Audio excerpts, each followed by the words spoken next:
அனைவருக்கும் வணக்கம் நண்பர்களே. இனி வருகின்ற நாட்கள் அனைத்தும் நல்ல நாளாக மாறட்டும். முருகப்பெருமானின் அருளால் நிச்சயம் உங்களுடைய வேண்டுதல் நிறைவேற வேண்டும்னா ஓம் முருகா போற்றி எனும் மந்திரத்தை 3 முறை கமெண்ட் பண்ணுங்க. இன்னைக்கு இந்த ஒரு வீடியோ பதிவில் எதை பற்றி பார்க்க போறோம்னா, ஐஸ்வர்யம் பெருக வேண்டும்னா அக்ஷய திருதி நாளில் வழிபட்டாலே பல மடங்கு வீட்டில் செல்வ செழிப்பு உண்டாகும்னு சொல்லுவாங்க.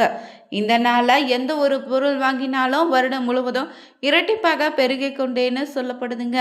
அந்த வகையில் இந்த அக்ஷய திருதி நாளில் மாலை நேரத்தில் ஏற்றக்கூடிய தீபத்தால் வீட்டில் இனி செல்வத்திற்கு எந்தவித பஞ்சமும் குறைவும் இருக்காது. மேலும் உங்கள் வாழ்க்கையில் ஏற்படக்கூடிய சுபகாரிய தடைகள் விலகி நிச்சயம் உங்கள் வாழ்க்கையில் நிம்மதியும் மகிழ்ச்சியும் தரக்கூடிய ஒரு தீபத்தை தான் இந்த வீடியோ பதிவில் பார்க்க இருக்கோம். மேலும் நீங்கள் அக்ஷய திருதி என்று எந்த முறையில் தீபம் ஏற்றி வழிபடுவீங்க, எந்த பொருள் வாங்குவீங்கன்னு மறக்காமல் கமெண்ட் பண்ணுங்கள். மேலும் நீங்கள் புதியவராக இருந்தீங்கன்னா மறக்காமல் சேனலை சப்ஸ்கிரைப் பண்ணிவிட்டு கூடவே இருக்க பெல் பட்டனை கிளிக் பண்ணிக்கோங்க. தனிப்பட்ட முறையில் உங்கள் ஜாதக ரீதியாக இருக்கக்கூடிய பிரச்சனைக்கு சரியான ஒரு பரிகாரத்தை பெற்றுக்கொள்ளணும்னா வீடியோவில் டிஸ்கிரிப்ஷன் கீழே ஒரு நம்பர் கொடுத்துருக்கோம். அந்த நம்பருக்கு நீங்கள் கால் பண்ணி தெரிஞ்சுக்கலாம். வாங்க நண்பர்களே, வீடியோக்குள்ளே போகலாம். வீட்டில் ஐஸ்வர்யம் நிலைத்திருக்கக்கூடிய ஒரு பூஜை வழிபாட்டுக்கு சிறப்பான நாள்னா அது அக்ஷய திருதி நாளுங்க. இந்த நாளில் வீட்டில் குபேரரையும் லட்சுமி தேவியும் நினைச்சு மஞ்சள் தீபம் ஏற்றி வழிபடுவது ரொம்ப நல்லது. இந்த மஞ்சள் தீபத்தை இந்த நாளில் மாலை நேரத்தில் ஏற்றி வழிபடுவதோடு சில தானத்தை கொடுத்தாலும் இன்னும் பலன் இரட்டிப்பாக கிடைக்கும். இந்த நாளில் நம்ம செய்யக்கூடிய எந்த ஒரு புண்ணிய காரியத்திற்கும் பல மடங்கு புண்ணியம் நமக்கு கிடைக்கும்னு சொல்லப்பட்டிருக்கு. அந்த வகையில் இந்த நாளில் பார்த்தீங்கன்னா பிரம்ம முகூர்த்த வேலையில் எழுந்து குளிச்சு முடிச்சுட்டு முதல்ல வீட்டு பூஜை அறையில் தீபம் ஏற்றி வழிபட்ட பிறகு, மேலும் இந்த நாளில் பார்த்தீங்கன்னா பிரம்ம முகூர்த்தம் எப்படி ஒரு சக்தி வாய்ந்த நாளோ அதே போல் சத்திய காலன்னு சொல்லக்கூடிய மாலை நேரமும் ரொம்ப சிறப்பான நாளுங்க. இதனால் இந்த நாளில் பார்த்தீங்கன்னா மாலை நேரத்தில் வீட்டில் பார்த்தீங்கன்னா பூஜை அறையை சுத்தம் செய்து ஒரு சிறிய தாம்பலத்தில் எடுத்து வச்சுட்டு அதை தட்டில் சிறிது மஞ்சத்தூளை கொட்டி அதன் மேலே உங்கள் வீட்டில் என்ன தீபம் ஏற்றுவீங்களோ, மன்னகல் விளக்கு இல்லை காமாட்சி விளக்கு எதுவாக இருந்தாலும் அதை எடுத்து வச்சுட்டு அதில் நல்லெண்ணெய் ஊற்றி திரி கொண்டு வடக்கு திசை நோக்கி தீபம் ஏற்றுங்க. இது உங்கள் வீட்டில் நிச்சயம் குபேர விளக்கு இருந்தால் அந்த விளக்கை இந்த நாளில் தீபம் ஏற்றின இன்னும் சிறப்பு. மேலும் இந்த அக்ஷய திருதி நாளில் பார்த்தீங்கன்னா இந்த தீபத்தின் மூலம் உங்கள் வீட்டில் இருக்கக்கூடிய பொருளாதார பிரச்சனைக்கு ஒரு நல்ல தீர்வு கிடைக்குங்க. மேலும் இந்த தீபத்திற்கு அடியில் வைத்திருக்கக்கூடிய மஞ்சளை எடுத்து சிறிது தண்ணீர் விட்டு பிசைஞ்சு மஞ்சள் பிள்ளையாரை பிடிச்சு பூஜை அறையில் வைத்து பூஜித்த பின்னாடி அடுத்த நாள் காலையில் நீங்கள் அந்த மஞ்சள் பிள்ளையாரை தண்ணீரில் கரைத்து விடுங்க. இதனால் பார்த்தீங்கன்னா இந்த அக்ஷய திருதி அன்று தயிர் சாதம் செய்து உங்களால் முடிந்தவரை ஏழைகளுக்கு தானமாக செய்தாலும் மிகப்பெரிய புண்ணியங்க. மேலும் இந்த அக்ஷய திருதியில் ஏற்றக்கூடிய இந்த மஞ்சள் தீபம் நிச்சயம் உங்கள் வாழ்க்கையில் பணத்திற்கு எந்தவித பிரச்சனையும் ஏற்படுத்தாமல் பாதுகாத்துக்குங்க.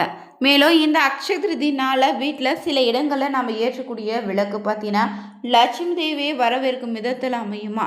விளக்கேற்றுவது லட்சுமி கலாச்சாரத்தை தரும்னு சொல்வோம். இந்த எளிய ஒரு பரிகாரம் நிச்சயம் உங்கள் வீட்டில் இருக்கக்கூடிய கஷ்டத்தை மாற்றி மகிழ்ச்சியும் செல்வத்தையும் பெருக்க செய்யுங்க. இந்த அக்ஷய திருதி தினத்தில் வீட்டில் எந்தெந்த இடத்துல எந்த தீபம் ஏற்றலாம் அதை தான் தெரிஞ்சுக்க போகிறோம். இந்த அக்ஷய திருதி நாளில் சில இடங்களில் விளக்கேற்றினாலே போதுங்க, லட்சுமி தேவி வீட்டில் வந்து அருள் பாலிக்க தொடங்கிடுவா. இதனால் வீட்டில் செல்வம் பெருங்குன்னு சொல்லப்படுதுங்க. இந்த அக்ஷய திருதி பார்த்திங்கன்னா இந்த ஆண்டு ஏப்ரல் 20 திங்கட்கிழமையில் அமைந்திருக்கு. இது ரொம்பவே நல்ல நாளுங்க. இந்த நாளில் நம்ம செய்யக்கூடிய செயல்கள் நல்ல பலனை ஏற்படுத்தி தரும். இந்த நாளில் லட்சுமி தேவியை வீட்டில் அழைத்து வழிபடுவது ரொம்ப நல்லது. சில இடங்களில் விளக்கேற்றினாலே வீட்டில் செல்வம் பெருகுன்னு சொல்லப்பட்டிருக்கு. எந்த இடங்களில் விளக்கேற்றலான்னு வாங்க தெரிஞ்சுக்கலாம். அக்ஷய திருதி நாள் ரொம்ப முக்கியமான நாளுங்க. இந்த நாளில் தங்கம் வாங்கலாம், புதிய தொழில் தொடங்கலாம், பூஜை செய்யலாம். இதனாலேயே வீட்டில் மகிழ்ச்சி வரும். வாஸ்து சாஸ்திரத்தின்படி சில இடங்களில் விளக்கேற்றினாலே லட்சுமி தேவி வீட்டில் வந்து அருள்பாலிப்பான்னு சொல்லப்பட்டிருக்கு.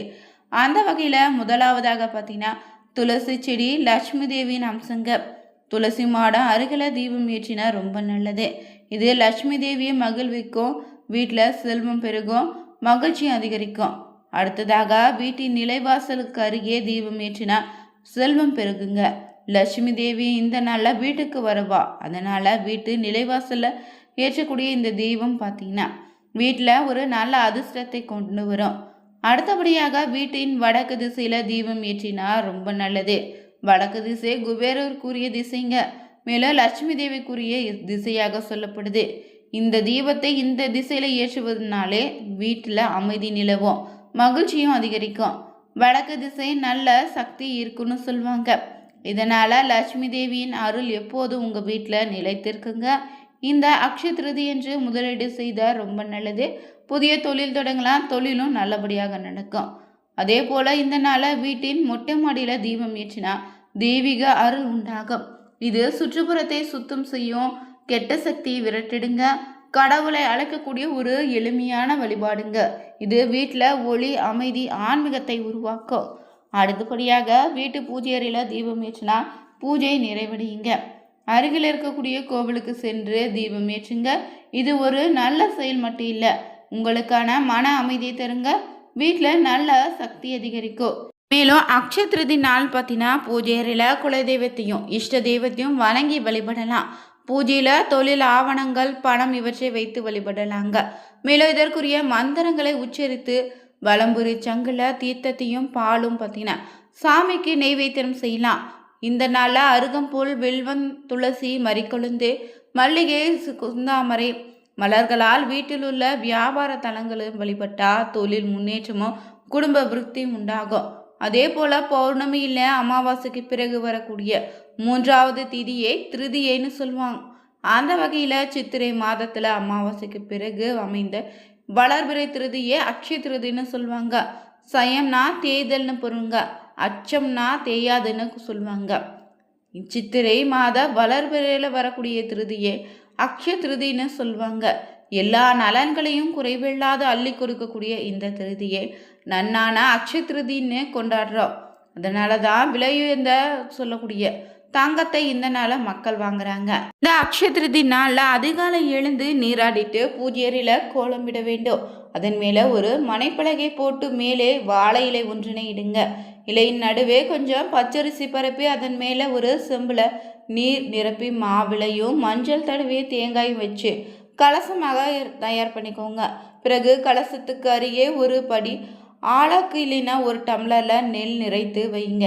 கலசத்துக்கு பொட்டும் பூ வச்சுட்டு லட்சுமி நாராயணருடைய படம் இருந்தால் அதனை அந்த இடத்துல வைத்து அலங்கரித்து வைத்துக்கோங்க. பிறகு குத்து விளக்கை ஏற்றி வச்சுட்டு மஞ்சள் பிள்ளையாரை பிடிச்சு வாழை இலையில் வலப்பக்கமாக வைத்திடுங்க. நீங்கள் புதிதாக வாங்கிய பொருளை கலசத்தின் முன்னாடி வச்சுட்டு விலையுயர்ந்த பொருளாக இருந்தால் அதுவும் வைங்க. அக்ஷய திருதினால் எல்லோராலும் வாங்க முடியாத பொருளை இருந்தாலும் உப்பை வாங்கி வைத்தாலே போதுங்க.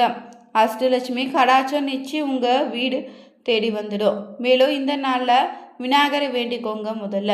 பின்னர் கலசத்தில் மகாலட்சுமி எழுந்தருளும்படி பிரார்த்தனை செய்துட்டு உங்களுக்கு தெரிந்த விஷ்ணு, லட்சுமி, சிவன், பார்வதினே குபேர துதிகளை சொல்லலாம். இல்லைன்னா இந்த நாளில் கேளுங்க. குசேலரின் கதையை படிப்பதும் கேட்பதும் இந்த நாளில் ரொம்ப சிறப்பு. பின்னர் அவரவர் வழக்கப்படி தீபதூப ஆராதனை செய்திடுங்க. இந்த பூஜையில் பாயாசம் இல்லைன்னா சர்க்கரை கலந்த பால் நெய்வேத்தியம் படைத்து வழிபட்டார் நல்லது. மேலும் இந்த நாளில் மாலையில் நீங்கள் சிவாலயம், பெருமாள் கோயிலுக்கு சென்று உங்களால் இயன்ற அளவுக்கு தரிசித்துட்டு வாங்க, காணிக்கையும் செலுத்துங்க. பின்னர் மீண்டும் தீபதூப ஆராதனை கலசத்துக்கு செய்திடுங்க. கலசத்தினை வடக்கு பக்கமாக நகர்த்து வச்சுட்டு உண்ணாவிரதம் இருப்பது, எளிய திரவ ஆகாரம் மட்டும் எடுத்துக்கொள்வது அவரவர் வசதி, உடல்நலத்தை பொறுத்து நீங்கள் செய்யலாம். கலசத்தினை நகர்த்துவது விரதத்தின் நிறைவு செய்துவிட்டதாக அர்த்தம். பயன்படுத்திய அரிசி, கலச தேங்காய், மற்ற பொருட்களை வீட்டு உபயோகத்துக்கு நீங்கள் பயன்படுத்திக்கலாங்க. இந்த நாளை விரதம் இருந்து பூஜை செய்வதும் புதிய பொருட்களை வாங்குவதும் விட ரொம்ப முக்கியங்க. தானம் அளிப்பது முன்னோரினுடைய கடன்களை செய்வது தான். இல்லாதவருக்கு உங்களால் இந்த நாளை என்ற அளவுக்கு உதவுங்க. மேலும் தான தர்மத்தை செய்யுங்க. இதனால் பெறக்கூடிய அருள் பார்த்திங்கன்னா புண்ணிய பலனை உங்கள் வாழ்க்கையில் சேர்க்கும்.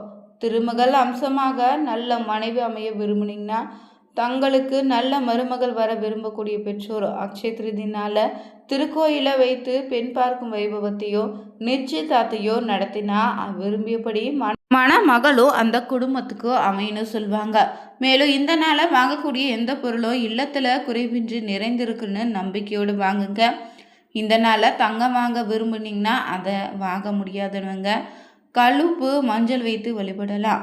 மேலும் அரிசி தேவையான ஓரிரு ஆடைகள் ஏதாவது சிறு பாத்திரம் கூட இந்த நாளில் வாங்கலாம். எப்படியோ இந்த மாதமாவது மல்லிகை பொருட்களை வாங்கி ஆகணும். அதனை இந்த மாதத்தில் மட்டும்தான் அக்ஷய திருதி நாளில் வாங்கி பலம் பெற முடியுங்க. வட இந்தியாவில் இந்த நாளில் அகஜித்னு சொல்லுவாங்க. மகாலட்சுமி விஷ்ணுவின் மார்பல இந்த நாளில் தான் இடம்பெற்றதாக சொல்லப்படுது. நிரந்தரமாகவும் தங்கினா அஷ்டலட்சுமிகளின் ஐஸ்வர்ய லட்சுமியும் தானிய லட்சுமியும் தோன்றினாலும் இந்த நாள் தான். இந்த நாளில் குபேர பூஜை, லட்சுமி நாராயண பூஜை, சிவ பூஜை, மகாலட்சுமி பூஜை போன்றவற்றை செய்து வழிபட்டால் சிறப்பான பலன் உண்டு. நீங்களும் உங்கள் வாழ்க்கையில் செல்வ செழிப்போடு வாழ வேண்டும் நினச்சிங்கன்னா ஓம் மகாலட்சுமி தாயே போற்றியிடும் மந்திரத்தை 3 முறை கமெண்ட் பண்ணுங்கள். வீடியோ பிடிச்சிருந்தா லைக் பண்ணுங்கள், ஷேர் பண்ணுங்கள், கமெண்ட் பண்ணுங்கள். மறக்காமல் சேனலை சப்ஸ்கிரைப் பண்ணிக்கோங்க. அனைவருக்கும் நன்றி நண்பர்களே.